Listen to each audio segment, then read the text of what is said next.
This guy wakes up and gets out of the bed. There is no one that tells him how he has to spend his time. Like that, he's in complete control. While having that type of money is cool, what stood out to me there was his ability to control how he spends his time. And for me, like that kind of shifted my entire focus of financial planning, where I think a lot of times people want to look at how much money do we have? How much is my retirement? And for me, I look at how much control do you have of how you get to spend your time every single day? At the end of the day, our time on this earth is the most precious resource we have. I was like, well, if I throw a mic on, then I can help others the way that these people have all helped me. Born in the heart of the Pennsylvania deer camp, with the help of experts, friends, and local legends, we bring you valuable knowledge and powerful stories for your hunting adventures. Welcome to the East Meets West Hunt Podcast with your host, Beau Martonik.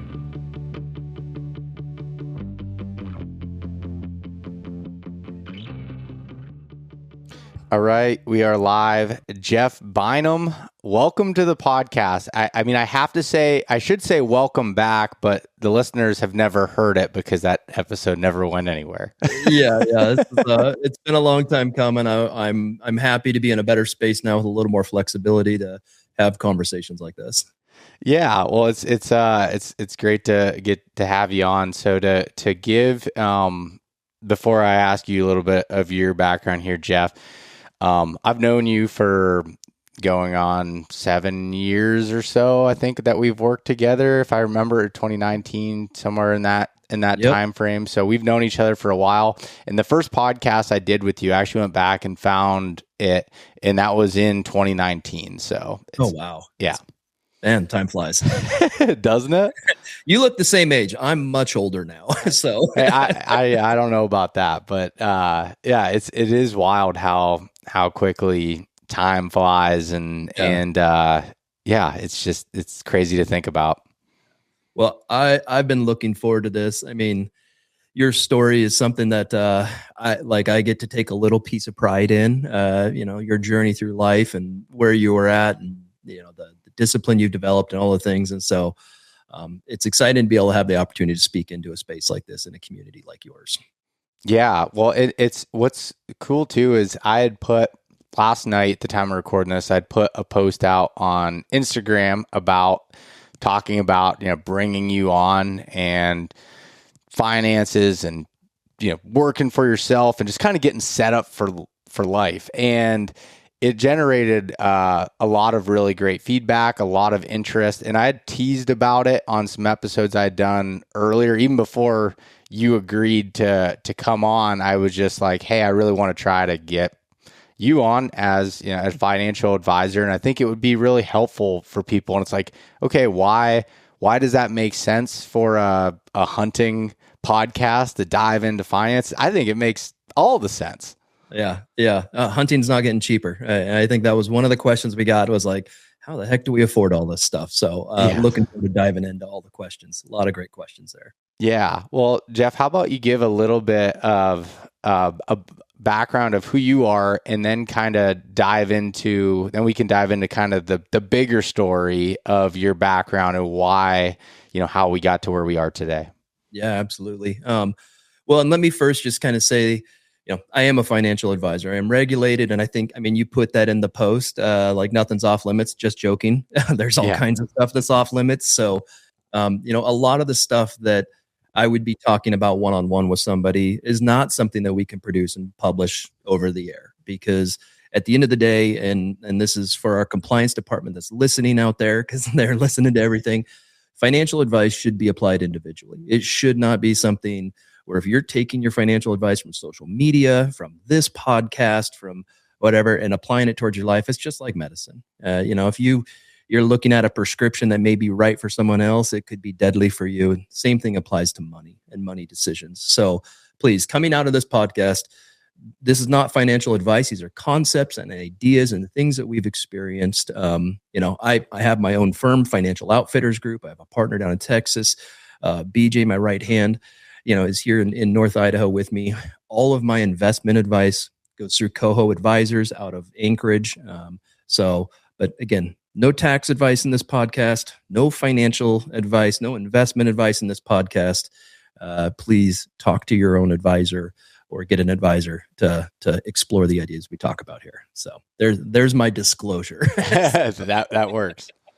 Now to start, where does this whole journey begin? I look back and I look at my life that on paper you would look at and be like, man, that's rough. I grew up in Eastern Washington State, extreme poverty, and rough, all kinds of sob stories and bad step parents and all this stuff. And coming out of that, what I learned early on was that if I wanted something, I could go work and produce it and get it. I started snowboarding at 10 years old, and I had a season's pass every single year because I was shoveling snow in the winter and mowing lawns in the summer and bucking bales during, hay season. And so it was a huge blessing for me early on to learn how to work. But when I got to high school, this was like early 90s, my high school counselor told me I didn't need to worry about taking a second language because I'd never go to college. She's like, don't worry about this. You're going to go work in a factory. You'll work in a mill. You'll be a logger. And I did some of that.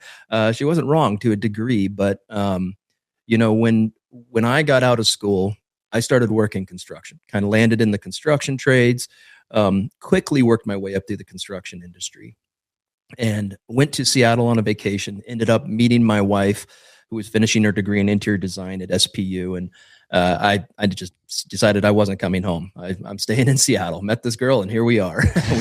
we've all met that one, or hopefully you will someday. But stuck around Seattle. Started my own construction company. My wife got out of school, started an interior design company, and we were doing very well. We both grew up, not without money, and we were making a ton of it. And this was kind of in the heyday of the real estate market, 05, 06 time period, and so we got financial advisors, and a lot of their advice revolved around real estate. And so, which makes sense. It was an insurance salesman and a mortgage broker that had partnered up, and I'm going to air quote financial advisors here.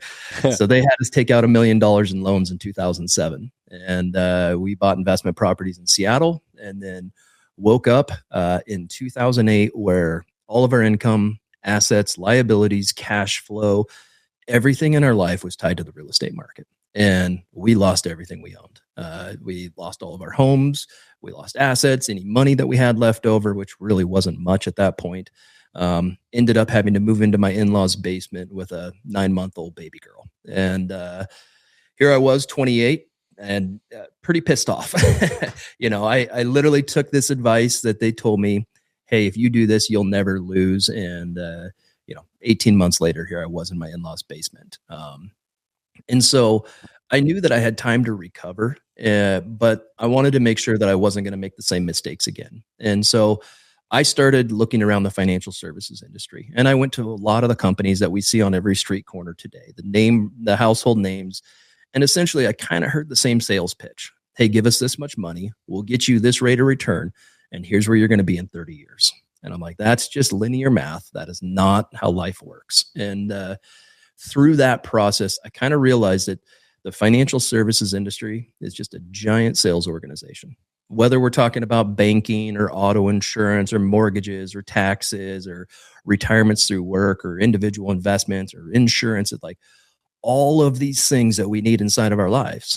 But no one has taken the time to say, look, this is how this all needs to fit together so that you don't wake up 5 or 10 years down the road creating some sort of unintended consequence in your life. And light bulb went off for me there. I realized, had someone help me understand the way the financial world works, I would have never made the decisions I had. And looking back, I was a wreck. I didn't have liquidity. I had credit card debt. I had financed vehicles. I was living high on the hog.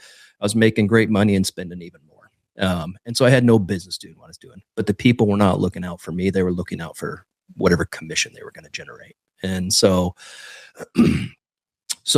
at that point, I realized, like, hey, there's an opportunity here. I can go help people, avoid making the mistakes that I made in my life. And so shut down my construction company, went from Carhartts to a suit and tie, spent kind of 5-6 years in the Seattle area in that suit and tie life. Not happy with it. Gained a bunch of weight and just wasn't happy. And it wasn't really why I was in the industry. And so I convinced my wife to relocate down to Texas. I had a good opportunity down there to kind of come in as the number 2 planner for this firm, and got down there. Great people, love Texas, love all my Texas people. Texas is great. But I realized quickly that I was building somebody else's business, not my own. And so I honestly, I was kind of contemplating quitting. I was like, I'm just, the sales goals, the pressure, all the BS was just not worth it. And I read a book somewhere about chasing your dream. And that's where my dream, my passion is hunting, fishing, spending time in the outdoors. And I was like, I would love to go do that. And then I quickly realized you don't get in the hunting industry to get rich. Like it's not where you make a lot of money. So lesson number 1, if you're motivated by money, don't get in the hunting industry. It's tough. But I looked at it and said, I have responsibilities and family and children. And it's like, I just can't afford to make that transition. And that's where the light bulb went off for me.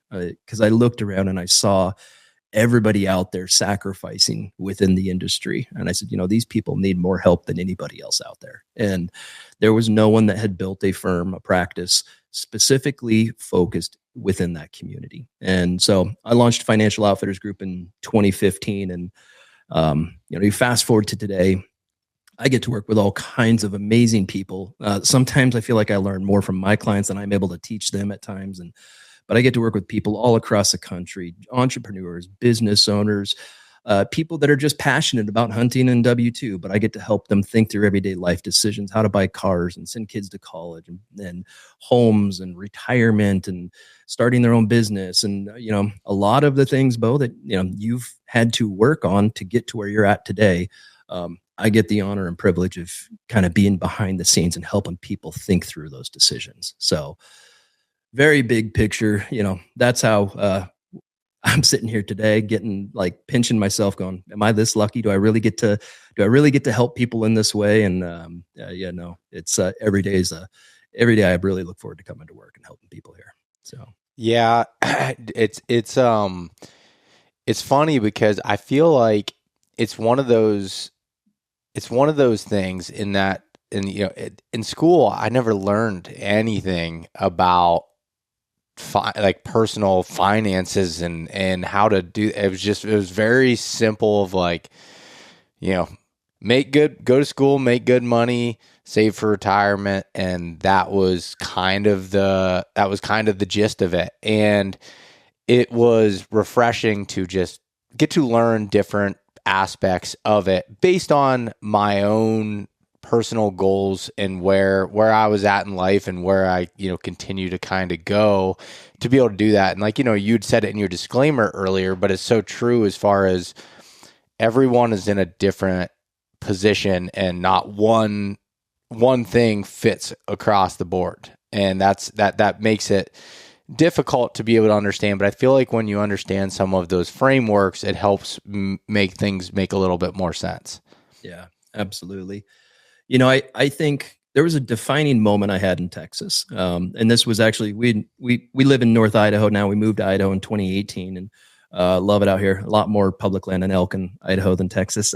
but we were down there hosting an elk shape camp. And I had the privilege of, instructing at elk shape camps for 6 years and helped develop that program and the heart and mission behind that. And just, that was an amazing time in life.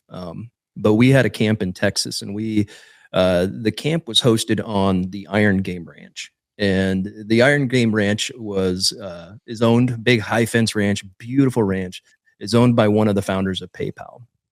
And so, every morning we're there, we wake up and, I step out of the cabin, and I'm going to air quote cabin because these are nicer than probably most of our homes. So it's 6 of them positioned around a lake or a tank, if you will. So it was dark. It was like 6 a.m. in the morning, and I just get up and I'm having a cup of coffee and I'm just walking and praying a little bit before camp starts. And as I look to my left, I see a home, and it's the home of this guy. And I never met the guy. I honestly don't even know the name of the guy. But as it's dark, I'm watching his chef cook him breakfast in the morning and in his kitchen. And I knew his chef, Trevor, good dude. And I realized as I'm sitting there watching this from afar, I go, when this guy wakes up and gets out of the bed, there is no one that tells him how he has to spend his time. Like that, he's in complete control. Dude's a multi-billionaire. He's in complete control. If he wants to go to the Florida Keys and go tarpon fishing or whatever, he jumps in his airplane, goes to his private jet, and goes down there. And while having that type of money is cool, what stood out to me there was his ability to control how he spends his time. And for me, like that kind of shifted my entire focus of financial planning, where I think a lot of times people want to look at how much money do we have? How much is my retirement? And for me, I look at how much control do you have of how you get to spend your time every single day. At the end of the day, our time on this earth is the most precious resource we have. And, I see every day financial profiles, and I see the way that people come out of school, educated, if you will, to fall into a trap where they make financial decisions that keep them having to trade their time for money. And when I thought through that and had that epiphany, like for me, I'm like, now as I bring on clients, every client I talk to, I'm like, look, this is how we measure our decisions. Does this create more capacity for you to control your time in life or less? And when you start applying that overlay to your financial decisions, you start to realize like, oh man, the path that society wants us to go down is they want us trapped in the machine, the rat race, whatever you want to call it. And so how do we make financial decisions that look different, that give us the capacity over time to take control of our life, to not miss our kids' baseball games, to coach in sports? We live in a ski town. If the snow would ever show up, I'd go snowboarding. But but the ability to take 6 weeks off in the fall, or to create a business, and like these things, they all require time. And so how are we making financial decisions that give us that capacity? Or are we going down that path that keeps us stuck in that cycle of just having to punch a time clock? And so that for me is like the foundation of the coaching and the advice that we give to everybody. So I would like you to elaborate on that whole trading time for money aspect of it, because I was talking to someone not too terribly long ago, and they were talking about, setting up their life to create more time. And what I saw from the outside looking in, and didn't really feel I wasn't in a place with this person to give any sort of advice, I guess.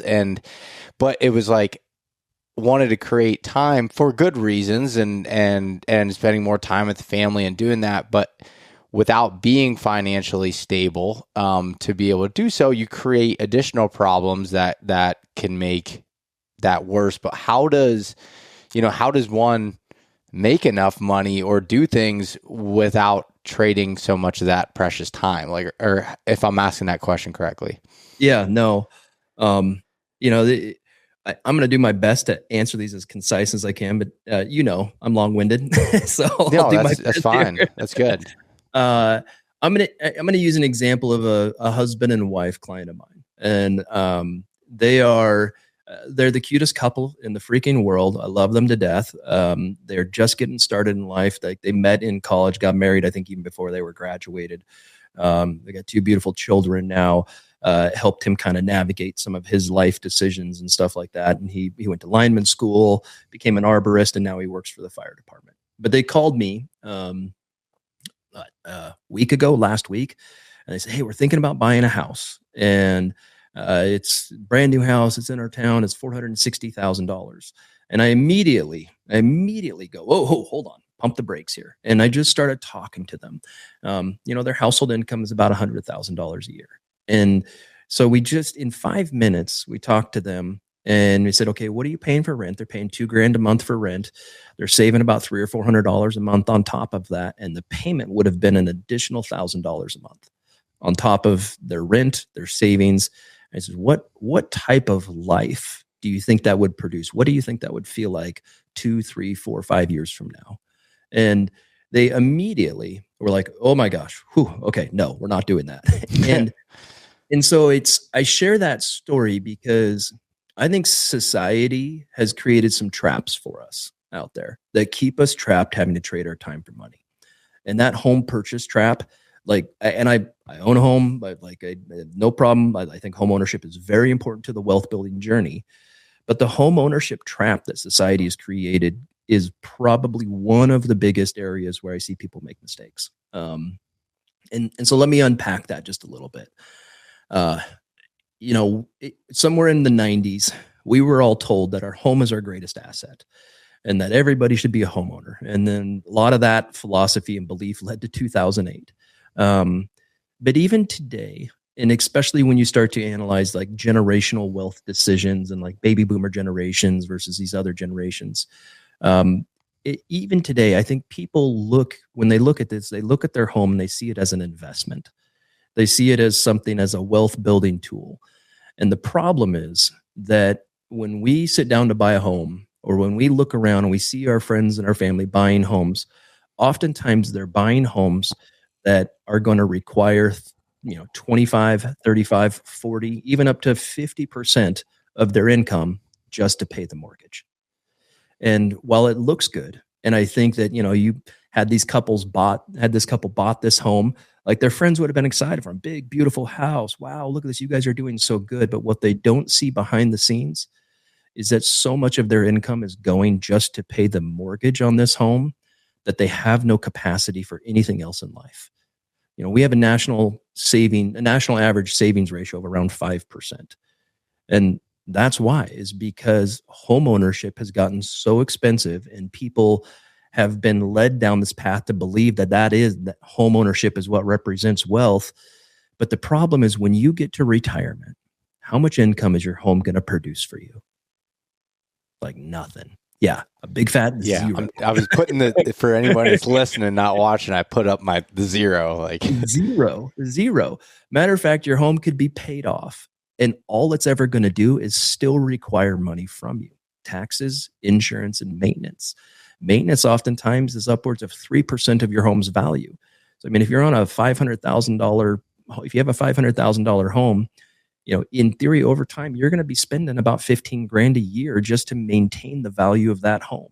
And that may not look like, $1,200 a month in maintenance, but it may look like a $70,000 roof and a $100,000 kitchen remodel and, a $40,000 landscaping project. And, but it adds up. And by no means, please do not hear, don't buy a home. But of all of the financial decisions I see out there, that one decision is where most people that feel trapped in life have made a mistake. It's, and we've talked through some things that I've, brought up to you, in recent times where I'd looked at, and honestly, you really didn't even have to say anything. As soon as I talked about it, I kind of knew it in my own head, but there was a dream property and home that I've always wanted, and the homeowner had approached me about it, and it was way too much. Just in general for what it was, but it'd be something that I wasn't looking to buy and then sell when it becomes more money. So how can you make money on something if you're never, getting rid of it, which is great. That's what, if you can have a home where you can live in forever. That's the dream. That's awesome. But to overpay for something that would go from, now, being in a position where I don't have like a special home by any means. I have a very small, and that's one of the reasons I wanted to get out of it. But I also had to understand what that would change about my life and lifestyle and everything else to understand, hey, if it got down to this price, okay, I can manage that. But there's also you brought up all the different maintenance stuff when you have a bigger property and you've got all of these things, and look at the age of the home, and it's going to need a roof in the next 3 to 5 years. And all these different things that come up, and it's does that align with the goals and how I want to live my life? Yeah. And all of a sudden, you've created a world where you're trapped having to produce at a certain level just to maintain what you thought was a dream. And I will tell you, there's no place that's worse to be than house rich and cash poor. So I'll give a piece of practical advice here as far as homeownership goes. And this is your primary residence. And I love real estate. I think real estate is a phenomenal asset class. I mean, you know that we've talked about this for years. But when it comes to the roof over your head, you really should not be spending more than around 15% of your gross income. And so practically what that means, if you had a household income before taxes of $100,000 a year, 15% is 15,000. You divide that by 12, that's $1,250 a month. That is like the ideal, perfect ratio of how much of your income should be going to make your mortgage payment. Now, that may be a $2 million home that you have. It's just how much mortgage you have on that home, how much cash flow it's requiring from you. And it's difficult. The people, and I've like it is wild, the profiles I see and the type of money that people make that can't even afford home ownership in today's world. It is a problem that there really is not a good solution for. And so, you know, if you are in that first time home buyer space, you know, that is the ideal. It's like saying, hey, I want to be my, the level of body fat I was back in high school when all I had to do was eat Doritos and work out, you know, and here we are as adult men, like, oh boy, let's see if we can get to 15%. But, that's the ideal. It doesn't always work out that way. But if you go into that process, looking at this, understanding that the home purchase is a good thing, that you will, in theory, build equity over time, that does support wealth building, but the liability is like the biggest car purchase you'll ever make. And it changes your perspective on that. And it allows you to not jump in over your head. And so that would be one of the first things I would encourage listeners to examine in their own life. Yeah, I think that when I remember you telling me that 15%, and I've got my own spreadsheet that I had built out that just like has that built in whenever I look at something like that, or like, where do I need to be for this to make sense, if that was the route to be able to go. But no, I think that's really good advice, practical advice for people. So how, with all that being said, like, how do you define then, you talked about wealth and you're saying it doesn't always mean that you're the richest person as far as money out there. It can also include time, but how do you define wealth? Yeah. It's there is a key component of that, of how you control your time. And money is obviously, or your ability to control your time, I should say. Money, you're not going to have control of your time if you don't have some sort of financial capacity. So money is part of that equation. I'm not ignoring net worth and traditional, views of wealth, but this is even like if people are starting businesses. I watch a lot of people that have good ideas on how to start businesses, but when you look at the business model only produces it's only generating income as long as they are producing. There's no passive income component to it. It's not scalable. It's limited to, your human activity. And so, and I'll just use myself. I've got several people that want to join our firm as financial advisors, and I'm looking at this going, man, this is a really hard world to get started in.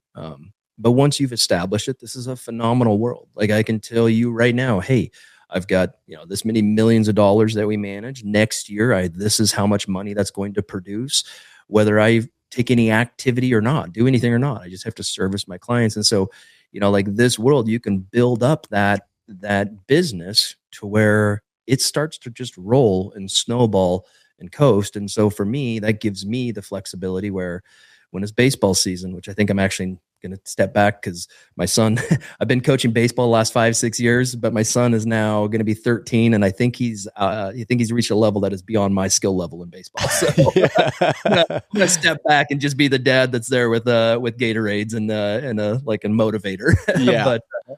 but it's looking at your path and saying, okay, how am I going to create a world where I don't miss these moments?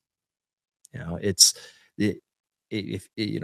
know, you don't have kids, and that hopefully someday you guys have a pile of kids. Kids are amazing, whether or not, but like, it's quick.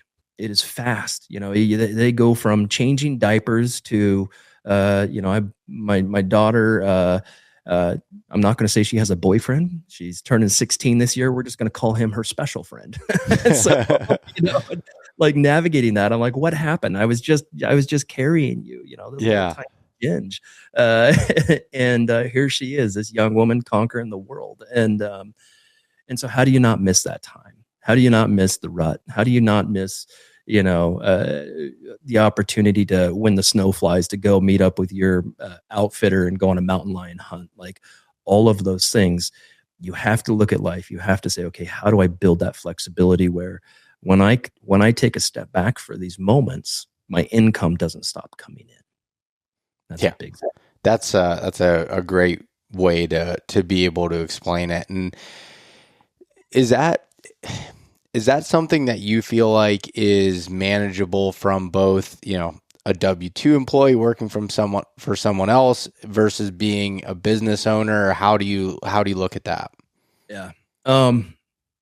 That's so the type of wealth that I'm talking about is predominantly created through owning and starting businesses and building real estate portfolios. Like that, if you say, how do people create that life? That is the main strategies used there. So I do encourage everybody to think about starting businesses, to start building your real estate portfolio, because the W-2 world, while it's great, and I've got I would say I have more clients that are W-2 than business owner. They end up down a path that's like, hey, max fund your 401k, work hard till you're 65, and then in theory, sit back on your heels. But by that point in life, all of these moments have gone by. And I don't know about you, but like, I don't want to miss this stuff. I want to gain control of my time long before I'm 65. Like I want it right now. And so for me, there's never been a question about business ownership. I think it's the main tool that people can use, and there's risk involved. You got to bet on yourself, and you got to position yourself financially for all of that. But if you want to take control of your life and end up where you're not missing moments, I think business ownership is the path. Do you think that business ownership is for everybody? I think anyone can be a business owner. I don't think business ownership is for everybody. So I think there's a lot of business owners that should go get a job. So, but if you have resilience and some financial capacity, I think that we still live in the land of opportunity. I mean, regardless of how polarized our world is right now, there's no greater place and there's no greater time than right now to do something like that. And so, yeah, I think that you need to look around out there in your world, and it may be something within the W-2, within your own environment, that you can look at and say, hey, there's an inefficiency here. There's a problem and not a good solution. And I'll say that, and I'll also say that not all solutions make great businesses. So you have to also look at that and say, okay, is this solution that would be here, does that keep me trapped to trading time for money within my own business? Because that can happen too. You could become a slave to your business. And so it's not just business ownership. It's the right type of businesses. It's that forward thinking, the intention behind your decisions in that space. Yeah. And just to give kind of a personal example where I've learned, so for the last 4 years, I've been working for myself with East Meets West. But as of a couple years ago, I got into business with Timber Ninja, and it's a manufacturing company, completely different world as far as how you do things. And we were just dying from the standpoint of not understanding what it actually takes to profit when you're buying inventory and you're doing things, and the way we were manufacturing, and just pretty much the margins weren't there to make it make sense. You could sell as much as you possibly could think of and still not end up with any money. It's like, that's not a good model. We've been able to change that and do a lot better with that aspect of it. But that was something I learned a lot, and it's always so funny. I see it, I'll see it online on Facebook or whatever, and something like, why does this cost this much? And it's like, they could probably get this made for this. And it's like, obviously I could tell that this person has never actually, ran their own business and had to figure out all of the other costs of, costs of goods sold is one thing. And then you add insurance involved, and you add packaging and delivering and marketing and all these things that are necessary to run a bit. There's a lot that goes into it. So that was just a thing to add into when you said that not all solutions can make a good business. There are I've had a little bit of that exposure. Yeah, nothing like learning on the job. So, yeah. Which, welcome to this world. That's what it is. I mean, I'm learning about my business every day. I get to learn about other people's businesses every single day. It's an amazing adventure. I wouldn't have it any other way. It's risky. You've got to be willing to take risks and bet on yourself. And it can be difficult getting started, for sure. Yeah, that I would definitely agree with that. So, what if you're looking at working for yourself? So, say you're a W-2 employee, you've got this idea, or maybe you started at, your side business on the side, and you're like, I want to make the jump. What are some things? I guess this will be like a 4-part question, but I'll start with part 1. What are some things you should look at as far as planning unforeseen, expenses or things you may come across that you don't necessarily have to deal with at the scale as a W-2 employee? Yeah. Ooh, that's a loaded question. And we could spend a couple hours just on that. But one of the challenges that I see is that, and I'm gonna get to answering. I'm gonna interject my own answer into this a little bit here. But one of the challenges that I see people have is that they have opportunities that show up in their lives. They're going through life, they're going through the motions, everything is looking good, and then an opportunity shows up out of nowhere, and they don't have the money to capitalize on that opportunity. And they get to just sit back and watch somebody else create a good solution to a problem, or that opportunity evaporate. And pretty soon they look back and go, man, if I only could have done X, Y, Z back then. That hindsight's 2020. And so the big one there is liquidity. How much money do you have set aside for the future? And I'll kind of talk about this as a trap as well. Homeownership can be a trap. The other trap that's out there is retirement. And it's not to say that I'm anti-retirement. Absolutely not. I manage millions of dollars for people, do a lot of investment work in retirement accounts and all of that stuff. We need those things, but our retirement strategies that are society has told us, like, always do these. This is the solution to everything, and just put more money, max fund, all that type of stuff. Well, guess what? That comes from an industry that's jaded, because that's how we get paid. First of all. So, welcome to the club. And, but the other thing is, those are good strategies, but those strategies are not really part of your life until you're already old.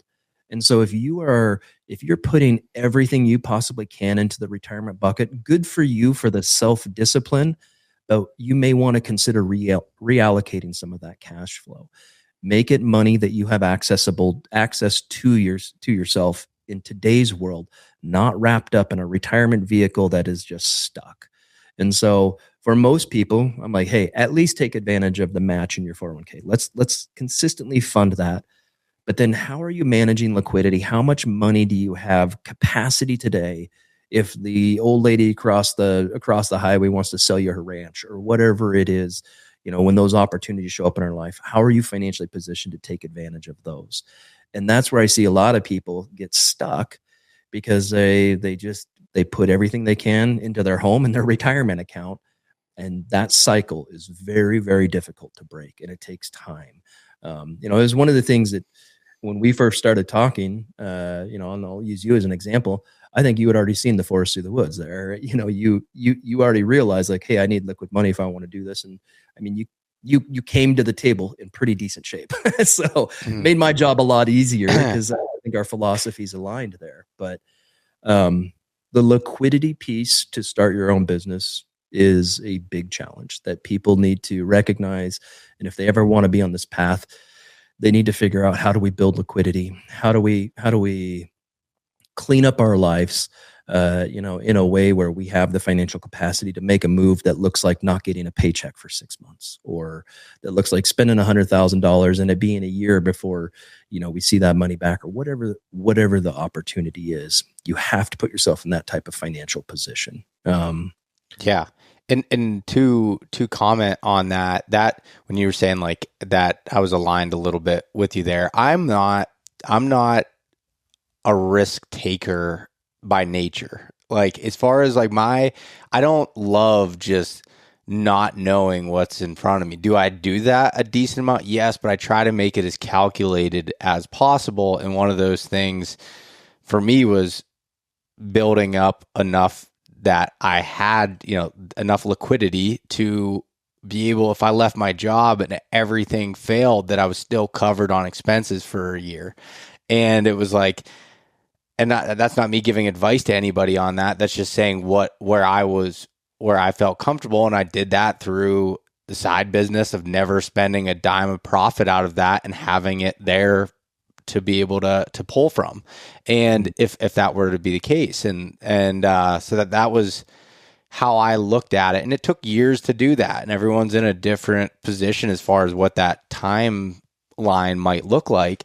But it wasn't just like, one night I'm like, I can't do this job anymore. It's time to go full time with East Meets West. Like, I mean, I'm sure there are people who have done it and have probably done well with it. I don't know. I just know for me, I struggle with just blatantly, going to do that without any sort of plan or some sort of security fund. Yeah, yeah, we all know you're a recovering safety guy. We get it. Yeah, I know, right? So, no, but I mean, you're exactly right. There's a lot of things that, you intuitively knew going into this. And when we started working together is, liquidity, how much liquidity we have, partner that with some short-term debt. And, I see that all the time where, people get out of school, they get their first job, like, great, they buy that house, everything feels good, their parents are applauding them, they go get that new $40,000 Tundra or whatever it is, or I guess they're 70 now, I don't know. Yeah. But, yeah.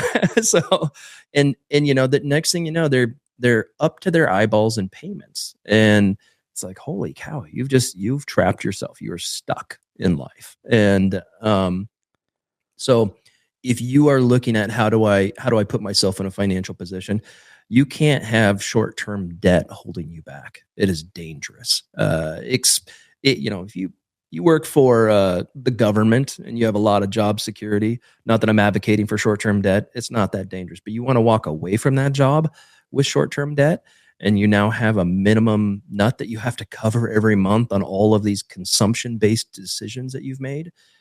Yeah, get ready to start submitting applications back to the W-2 world. It does not go well. You have to have that flexibility. So get rid of your short-term debt. A debt snowball, whatever you want to do. But again, this kind of goes back to that home and retirement side of things.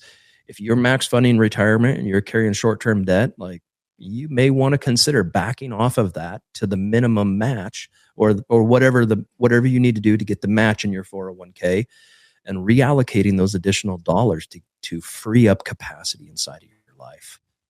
Yeah, I mean, I think a lot of us, me included, I got stuck in that trap at the beginning of like, I never had money to go buy these toys and things I wanted. As soon as I had my first big boy job, it was like, man, I need a side-by-side, I need a truck.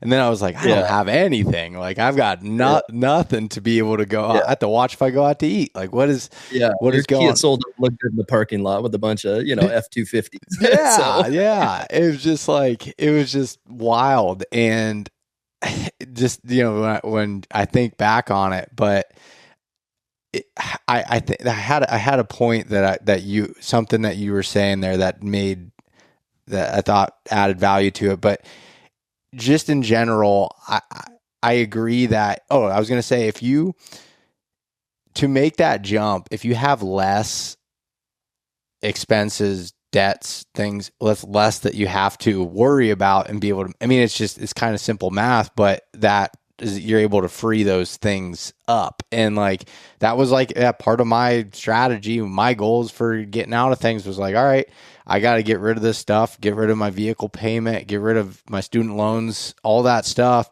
Again, that took time. It wasn't, and depending on what other, things you have available at the time, it wasn't married, didn't have kids, any of that stuff. So yeah, that helps me. Don't get me wrong, to be able to allocate that. And I understand not everybody's in those positions, but, I don't know. I just feel like there's always a way if you want to find it. And yeah, you might have to, take away from some of these comfort items or things that you want to be able to have that. And it doesn't mean that you can't have those things ever again.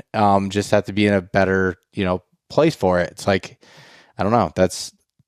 You want to make decisions today. That delayed gratification. You want to make decisions today so that in the future you can have that life and not have it create a trap for you, not have it, stuck, wishing you could go be at the T-ball game or, you get your 1 week of PTO in September. Like, holy cow, you want to kill more elk? Hunt the whole month of September. Like that's how you kill more elk. Time is the greatest weapon. Time in the field, man. And so you want to get there. You want that, like, start making decisions different than what society has pushed us towards. That kind of leads into one of the questions that one of the listeners had commented or wrote in. I can't remember on the post there, but it was like how to balance / prioritize spending life now while you're young, healthy, and being able to travel, hunt, etc., with being responsible when it comes to retirement, college funds, unexpected healthcare expenses, stuff like that. That's a great question. And it's one that, I'll go back to another moment. This is when I was living in Seattle, and our son had just been born. And so now we're a 2-kid household, and we finally moved out of our in-laws' basement. And but I was looking at my life and looking at what I was producing income-wise. And at that point in life, I was, fly fishing and saltwater fishing and snowboarding and mountain biking and dirt bikes, and had a badass 73 FJ40 and like all of these things in my life. And I realized real quick, like, this isn't sustainable. All of my hobbies are expensive. All of these things cost money. And for me, I looked at it and said, what is the most important thing? If I have to focus all of my energy into one thing, what is the most important thing that I want to share with my children and my family? And it was hunting. And so I went through life and I eliminated everything but that. And that allowed me to focus my financial energy quite a bit. We had debt at that time. We had car payments at that time. So I literally had to go through the things that I'm telling everybody here to do as well. But we went through that. And when you prioritize that, like what type of experience, especially with children that you want to share, what are the most impactful moments that you can create in their life? Oftentimes it is out there in the field. My daughter harvesting her first turkey, like, still brings tears to my eyes when I watch that video of the, little 8-year-old redhead girl, like, still the biggest Tom any of us in our household have ever killed. Of course, that's her luck. That's funny. She doesn't let me forget that either. Every year when I kill a turkey, she pulls out the tape measure and measures, and she's like, "Yeah, I got you." But it really is taking an assessment of your life and saying, hey, what do I have here that is not furthering my ambition? What doesn't fit with who I am? And maybe it's eating lunch out. Maybe you look at it and go, man, I eat lunch out way too much. And I'm guilty of that. My office is above a badass restaurant brewery. I probably spend more eating lunch there. Thankfully, they've got some like clean plates and some great salads. But take an assessment of your life and say, where are we just bleeding? What is not serving a purpose? What is not furthering us and who we want to be as a household? And start carving things out and getting intentional. Yeah, I think that's a great answer. And yeah, the whole prioritizing part of it is like, you can't do everything and go on, these big fly fishing trips and then hunting trips in the fall and snowboarding in the winter and like all and live like totally crazy. But you pick one of those things and make that a priority around obviously the other priorities in your life like that. I think that makes a whole lot of sense. You'll probably be better at that one thing too, just from a. Oh yeah, for sure. And let me answer the kind of the second half of that question is like the whole living life now thing. I had to go through a little bit of I had a neighbor call it. They're like, oh, you heard the pop. And I was like, the pop? He's like, yeah, you pulled your head out of your ass. And I was like, oh yeah, okay, I heard the pop. And my daughter helped me understand this year. We've kind of been on this personal journey where, we lost everything we own and homeownership's tough and expensive, blah, blah. My wife and I fell in love with this house here in our town, and we bought this monster home that is a 100-year-old craftsman historic home. And we've been restoring it, pouring a boatload of money into this. And I was doing all the work myself because I've got a bunch of ego and think, I thought I was as good as I once was. I'm not anymore in that space. But the last 4 years, we spent all of this time and energy working on this home, remodeling this home, trying to create our dream home. And, during that process, my daughter, teenage girl, like life is hard and society is hard out there for teenagers. And she's dealing with a little stress and anxiety. And so I talked to her one day and she's like, hey, kind of saying, what's, what do you think is causing some of this? And she, she's a great kid, super good, but she says, I hate this effing home. And I was like, whoa, okay. Drop the F bomb. Like, all right, you're 14 barely, like talk to me about this. And the more she started talking about the stress that it caused, the anxiety that it caused, and realistically, this just came down to me. Like I needed to be a better father because it was my stress and anxiety that she was feeding off of that this decision had made. And I realized like, oh, I hate this effing home too. And my wife and I, like that week, I literally asked her the question that I ask everybody: how do you want to spend our time left with these kids? And I immediately was like, oh my gosh, I don't want to spend one more minute working on this home. And, God is good. And out of the blue, neighbors came to us and they're like, hey, how much to walk away? And they paid us an insane amount of money. And like, this is like in a 3-day time period. So we went from like, we got to finish this home this year and all this money and work to like, by the end of the week, like, oh crap, we're selling this home. But what that paradigm shift did for me is it made me recognize again, how precious our time is, especially with our children. And, the decision that we made coming out of that, we sold our home, made a bunch of money on it, unfinished. It was an amazing deal. We bought a brand new, completely finished home across town. But these next 4 or 5 years that we have with kids is dedicated to producing as much experience in their life as we can.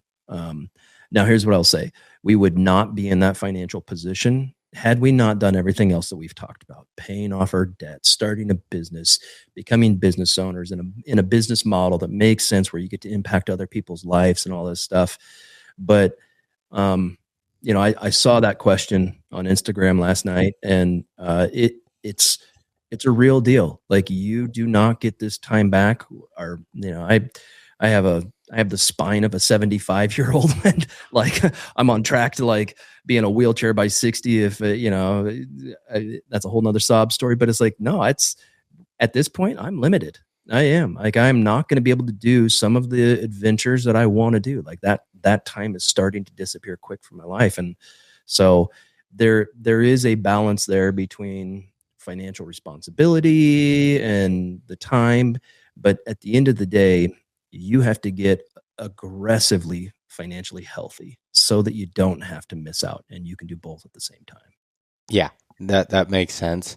And I love the not love it that you go through these things, but it creates great stories for learning lessons. So just so you know, buddy, don't do what I did or do, learn from my mistakes. That's my whole business. So. Yeah, no, it's good. But it's you're speaking from experience, which is helpful. To kind of like move into similarly on those topics, another person had wrote in about trying to be responsible financially while wanting to do cool ass hunts, mountain hunts, have, quality gear that's required to do those things, and going down that, like balancing that. And I think that may tie into the whole like idea of a hunt budget, but like let's kind of let's try to unpack that a little bit. Yeah. Yeah. It would be great if we were, if we all had companies sending us all over the place and didn't have to pay for any of this, but like, that's not the reality. Even for people that do get to do that, they're spending a ton of money to go out there and go on these hunts and do these things. And they didn't just wake up one day and go do this. This is not something that accidentally happened in their life. When you're watching people, and I mean, even some of the experiences, Beau, like your moose hunt and these different things, like they're amazing experiences, but it wasn't like you just woke up and said, hey, I want to go do this. And so, I talk a lot about hunt budgets with people. And I call it kind of the his and hers hunt budget. But the reality is, if you're that like resident whitetail hunter, you kill I don't know, you guys get to kill all kinds of deer where you're at, but like for us in Idaho, it's like you get your one deer a year up here. But if that's your thing and you're like, man, I'd love to go XYZ, go on this hunt, go on that hunt. You have to start with a financial structure. Like if you're starting from zero. And what I mean by a financial structure, it can be as simple as a bank account. If you go to your bank and you say, I want to open up a bank account and I'm going to label that bank account my hunt budget. And so that every time when I log in, the $25 a paycheck, the $250 a paycheck, whatever the number is that's financially appropriate for you, when you see those dollars showing up, if that's your priority, you have now created a financial structure to make sure that those things are happening in life. Like you're not just trying to wake up and magically have the money. You have to create it. And, financial self-discipline is no different than physical self-discipline. If you have not been to the gym in 20 years since high school, you don't walk in and try to do your like high school PR back squat. You walk in and see if your hamstrings will allow you to get to the ground or not. And money is the same way. I like it's more important that you perfect a movement in your financial life than it is how much weight you put on the bar. And so if you're out there starting from scratch, set up a financial structure, name that structure, label it. I don't know why, but like the human psychology behind it just allows people to hold strategy a lot better when you label something. And so label that structure and just systematically start funding it. And what you'll find is the weight on the bar gets easy to rep. And guess what? Then it's time to add a little more weight and a little more weight within reason. And pretty soon, the couple $1,000s a year it takes to get to Colorado and get what was an OTC tag. I don't know. I think they're all draw tags now or whatever, but those trips start to happen on an annual basis. They start to roll rather than like once every 2 years or 3 years. And that same movement and the discipline that you're developing there will trickle into every other aspect of your life. So like that's where I would encourage people to start. Now, fast forward through everything else we've talked about, paying off your debt and buying the right home and starting a business and all this stuff. You want to go on these hunts, make a bunch of money. Like that's at this point in life, I know I'm going to spend 15, 20 grand a year on hunting, and it just kind of happens now. And I'm at this point, I'm not as focused on having to set that money aside because of the financial capacity that I've developed over the last 20 years. And that's what I see out of people, especially the people that are doing like the top end, like the sheep hunters out there and the moose hunters and like the people that end up with 3 or 4 elk tags in life. This is 15, 20 years of dedication and financial discipline. And when you get to that spot, it's not as big a deal to spend that type of money. But most people are sitting there saying, I just want to do it once. Well, if that's you, that's where you start. Set up your hunt fund and start making correct, clean movements into that.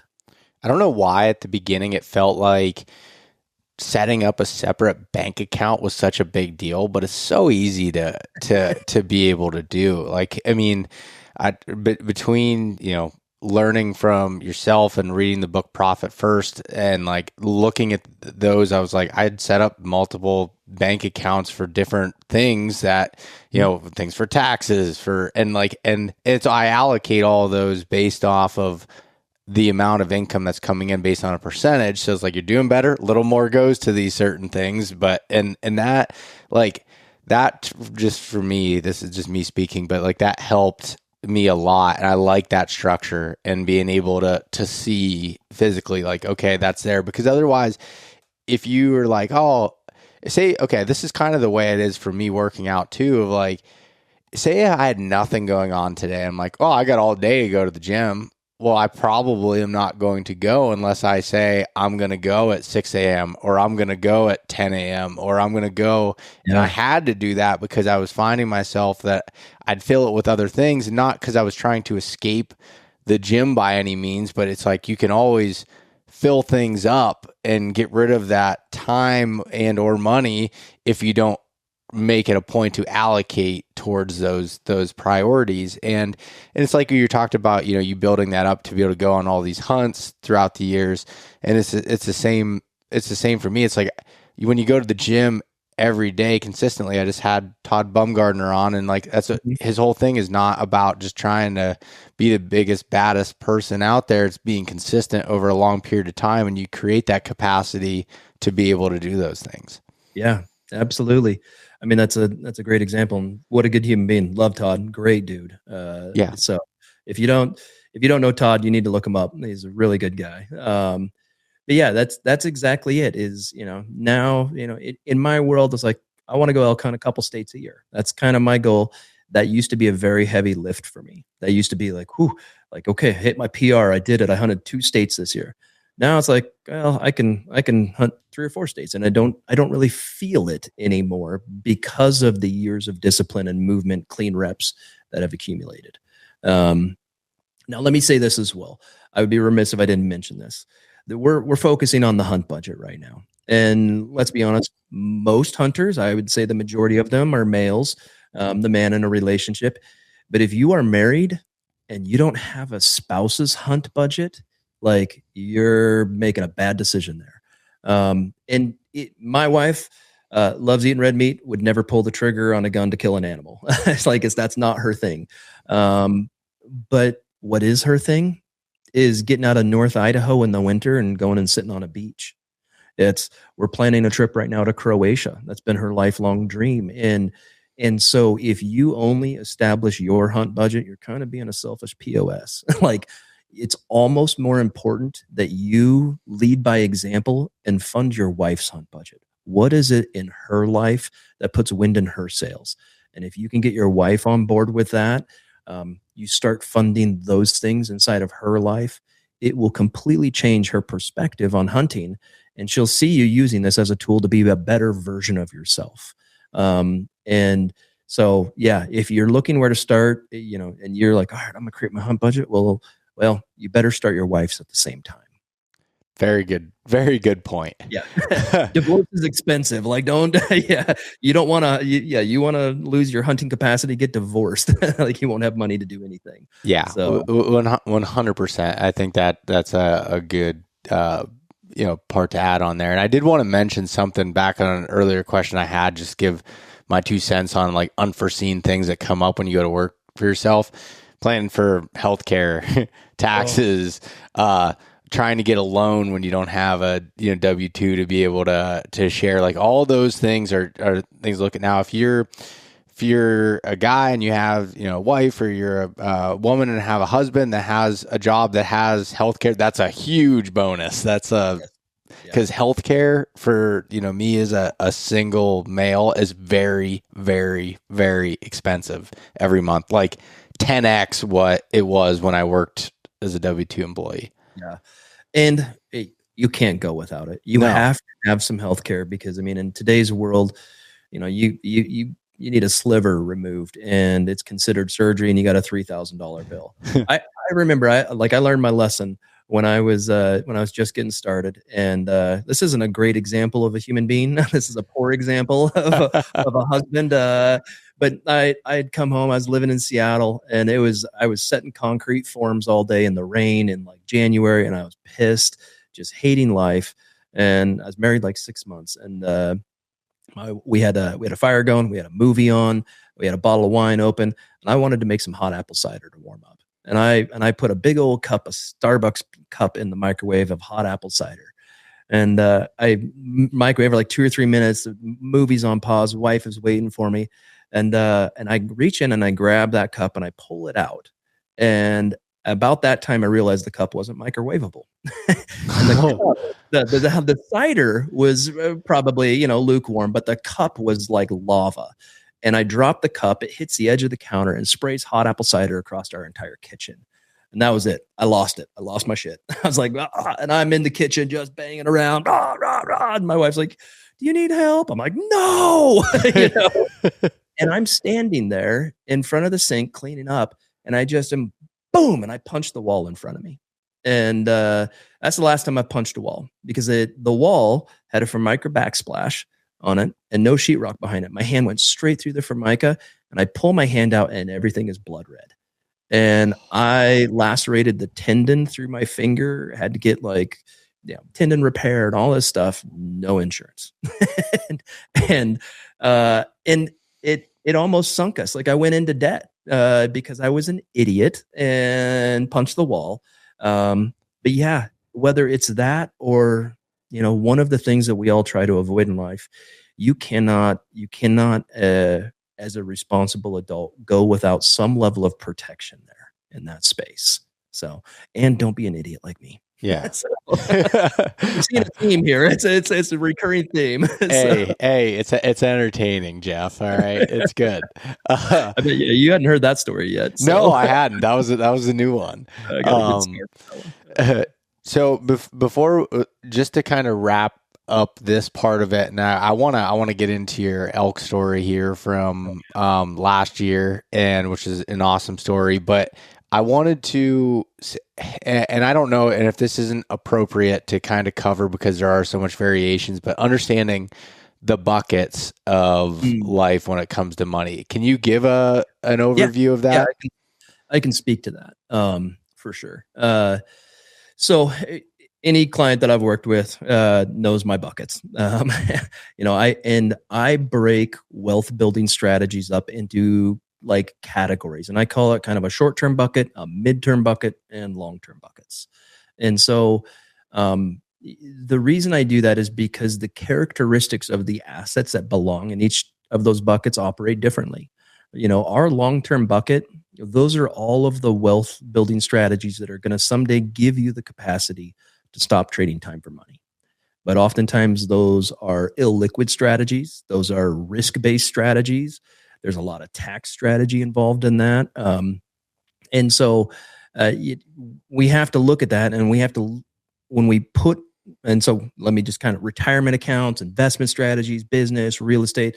Those are all the things that I kind of look at and say, these are long-term bucket assets. But when you look at those, I think oftentimes when people hold a little bit of like a misconception about how to utilize those financial tools, it can have them make inappropriate decisions. It could have them, I've had to blow up a retirement account because I didn't have my money situated correctly in the buckets. I had too much money in retirement, not enough money in my short-term bucket, and something happened in life. And guess what? I had to blow up a retirement strategy and pay taxes and penalties just to cover what was happening today. And so, you need to be able to kind of view your financial profile and look at it that way and say, hey, these are things I don't plan on touching. Best case scenario for these tools to work correctly, they're going to sit there and grow and accumulate, and we're going to fund them and put money into them over the long term. Your short-term bucket, that's the money at the bank. And I keep a very low amount of money at the bank, not in the business side of things, but just personal side of things. And the reason I say that is because, your banking world, the money that you have at the bank, your money that's there, even if it's in a high yield savings environment, maybe a CD, something like that, it's generally speaking not keeping pace with inflation, meaning that every dollar you have at the bank is consistently losing value. And it, depending on how you have it structured, maybe it's close to keeping pace with inflation, but I see people all of the time that want to have the security of liquidity, but they're keeping their money in an environment where they're just losing value every single day. I mean, you go back to what we experienced a few years ago, which hasn't happened since like the 80s, but the inflation that we saw a few years ago, if you had $100,000 in the bank, you were losing in between $10,000 to $12,000 a year of purchasing ability on that just by letting it sit there. And so you're like, man, yeah, it feels good. I have $100,000 in the bank. 3 years later, you effectively have about 60. And today our money's worth about half of what it was 5 or 6 years ago. So yes, we need money at the bank. How much money? Like I don't keep a dollar more than what I necessarily need to keep at the bank, because it's just not the environment where I want to keep my liquidity. And so you do need some, like, okay, so the next obvious question is, how much money should I have? In general, I encourage people to have a handful of different bank accounts. And the first is an emergency fund. And I want that to be a separate account, just like your hunt budget. And I want it when you and your spouse log in and look at your bank account, like it says emergency fund. And we need that level of distinction so that we don't confuse or misuse the dollars that are in there. And what I often see is people have a savings account, and in their savings account is their hunt budget, is their family vacation, is the money set aside for braces on the kids, is supposed to be emergency fund money and couch money and remodel money. And like all of these things are commingled, which exposes you to making an inappropriate decision around when it's a good time to spend money versus when it's not. So I want those emergency fund dollars carved off. And generally, the floor there is about 3 times of what you spend a month. Like that's the basis there. Yep, you need checking, you need savings as well. Your savings account, like if we look at how we've all used savings accounts inside of our lives, we build them up and spend them, build them up and spend them, and build them up and spend them. And savings accounts are really just a delayed spending, a delayed checking account, if you will. It is where you have money parked for expenses, things that we know are coming in our lives, but are not part of our monthly budget. Like, oh, I got to put tires on the truck, or we want to do a kitchen remodel, or whatever that story is in your life. Generally speaking, I try to encourage people, look 12, maybe 24 months into the future. And what do you have happening during that time? How are we financially prepared for that? But again, the goal is not to have as little as we need in the bank there. And then there's your hunt budgets on that, which we've already covered that. So then we'll talk about the midterm bucket. The midterm bucket, there are solutions for midterm type of money, both on the insurance planning side of the world as well as the investment side of the world. And which one of those paths you go, or the combination of paths, talk to your financial advisor about that. But what we need from a midterm environment is we need an environment where our money is going to grow and at least keep pace with inflation, maybe a step above. We need it to be there whenever we need it there. Like it can't not be available to us when that opportunity shows up in our lives. We need to be able to have access to it. So it needs to be liquid. We need it to be tax efficient. In perfect world, it's not correlated to the economy. The economy is going to move up and down, and how wealthy people make money is they buy when everything else goes on sale. And so if our money is directly tied to the economy, it means that our midterm, our opportunity money, if you will, is going to be on the same roller coaster ride up and down with the economy.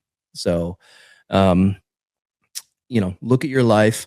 If you're one of those people where everything is in retirement and you got some money in the bank, like you're probably missing a financial structure somewhere there in the middle.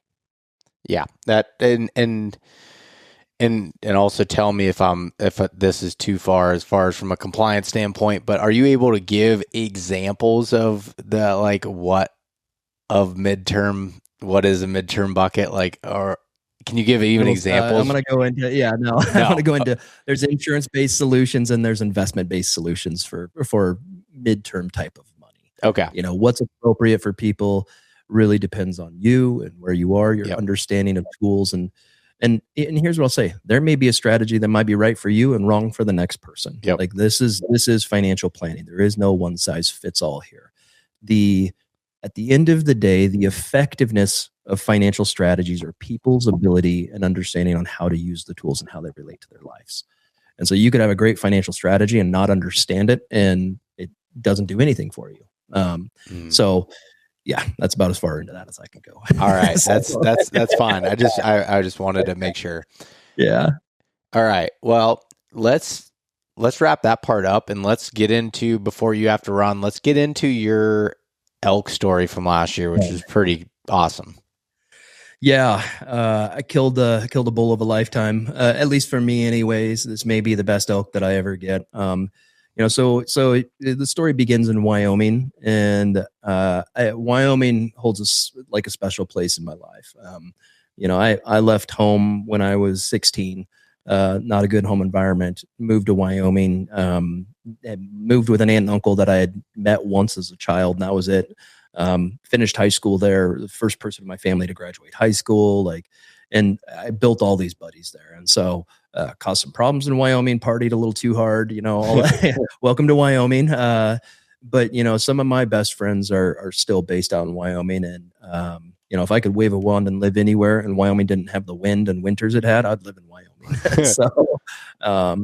But I went on a hunt. Actually, one of the elk on the walls behind me here came from Wyoming in 2013, I believe it was. And I went on the hunt with a good buddy. One of my closest friends is the outfitter out there. We stayed in his camp. He helped us understand the unit. And this was back when I didn't know what I was doing. And we were basically trying to whitetail hunt for elk. We were dousing ourselves in scent killers and all the things, and we better get the estrus scents on us and all that. And every day, this was a limited draw tag, very high end, very good tag. Every day I was within 100 yards of trophy elk, 320 to 350 class bulls were just normal running into them. And 8 or 9 days later, I let the doubt creep in. I had stalked in on this bull, blew it up, as was the theme with that entire hunt, and ended up killing a 5x6 satellite out of there. But from that moment on, I've had this vengeance. I'm going back there. I'm killing one of those giants. And so, took me a long time. Finally built up enough points in Wyoming. Built them up with a good buddy of mine down in Texas, and so we drew the tag again this year. And I guess it's last year at this point, 2025. And so went out there, and I got there early. On the drive there, blew up the motor in my Tundra. What in the world is that? That doesn't happen to Tundras. Come on. It's not even it's the 5.7, not even the new motor. But so I'm calling this bull is my 12K bull for my new motor. But thankfully I got out there, and I made it there, dropped my truck off at the dealership, and my buddy had a 1994 Chevy snowplow truck, 1 ton, that he loaned me as my hunting rig. With big, so I was blasting around in this old Chevy shit box. It was great, a little throwback. And we got up there, went hunting. That unit has changed a lot since I hunted it in 2013. Archery has gotten a lot more popular. And this is one of those areas where it's really a rifle. You draw a rifle tag, and then you get the archery endorsement and go hunt the archery season. So you get a couple seasons worth of rifle tag hunters all showing up at the same time to archery hunt. And the pressure was honestly far greater than what I was expecting it to be for 11 points. I knew how the unit worked. I knew where the elk were at. And this is one of those places that you can go sit and look at 2,000 elk a day that are just hanging out 150 yards into private, and, hanging out on this giant ranch. And, but as the rut kicks off in these elk, what ends up happening is those big groups end up starting to fracture up. The herd bulls start carving out their cows.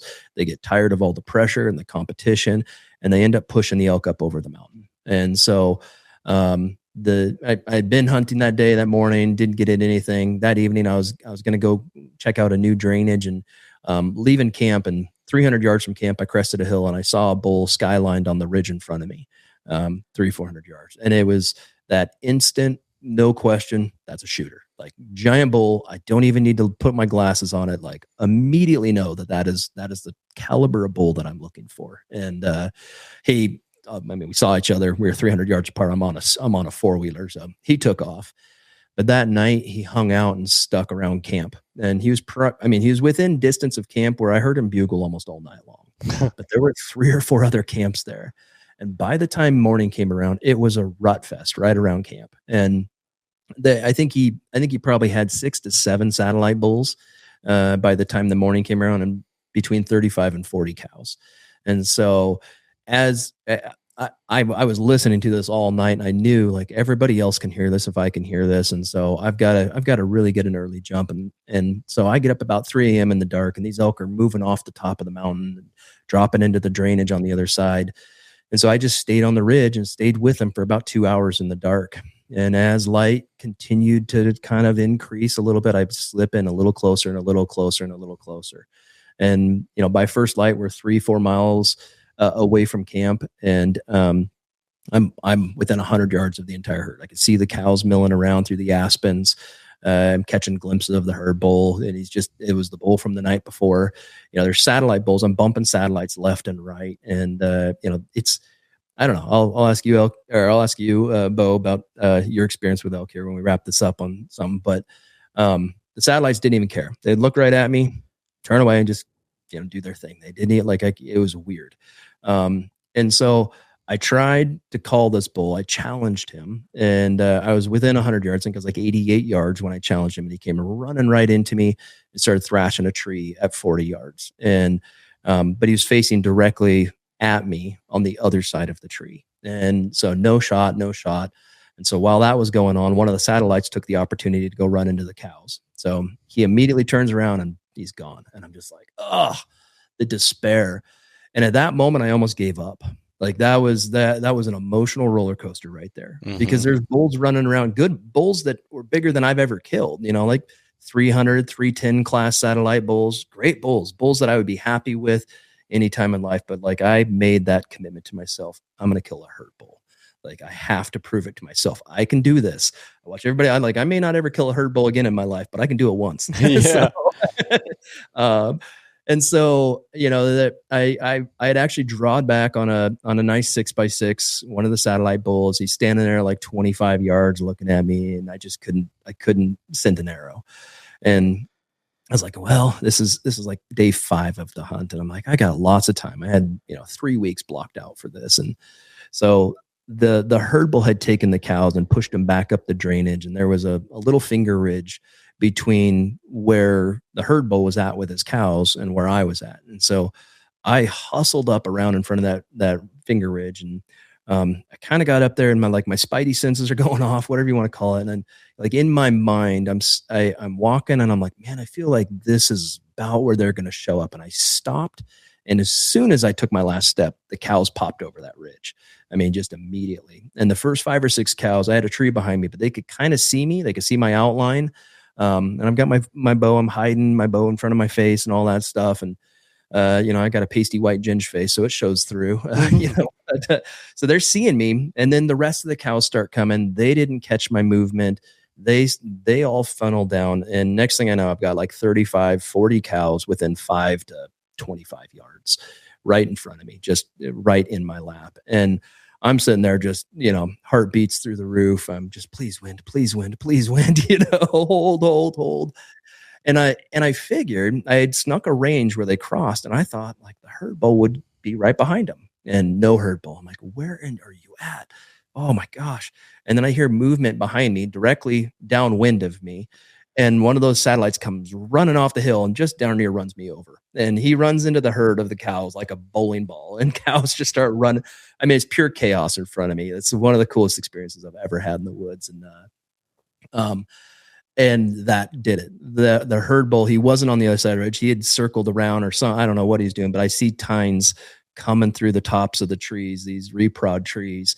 And he steps out with swagger, hammers that satellite bull, runs him right past me, right back up the hill. And that was the second time I was right there with him and couldn't get a shot on him. And I'm like, oh my gosh, it's killing me, dude.